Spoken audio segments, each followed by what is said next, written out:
The startup disk preference lets you determine what disk is used to start up your Macintosh when you click Restart here or use Restart from the Apple menu, or if you shut it down and then you turn it back on. What startup disk will do is it will look on your disks and on the network to see what operating systems it can find.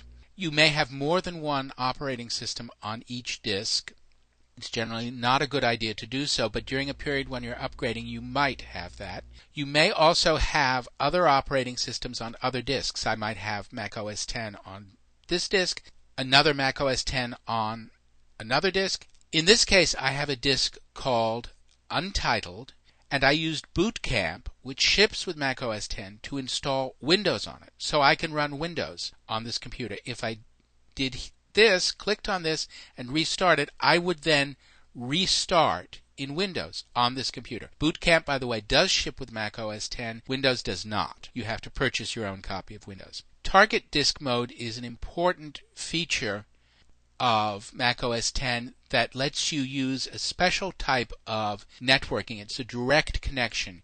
If you start a computer in target disk mode and connect it with a FireWire cable to another Mac, the computer that is in target disk mode, and you can click here to restart in target disk mode or restart holding down the T on the keyboard, this computer would restart as an external disk to the other computer. So in other words, this computer that I'm running now would not have anything. It will just have a FireWire icon on the display, and this will appear as a disk to the other computer. Because the FireWire connection is very fast, it's just like any other external device. And you use this, for example, if you buy a new Macintosh computer, one of the steps in the installation process says, do you want to move files from another computer? And if so, you restart the old computer in target disk mode, and the new computer will just move everything over automatically.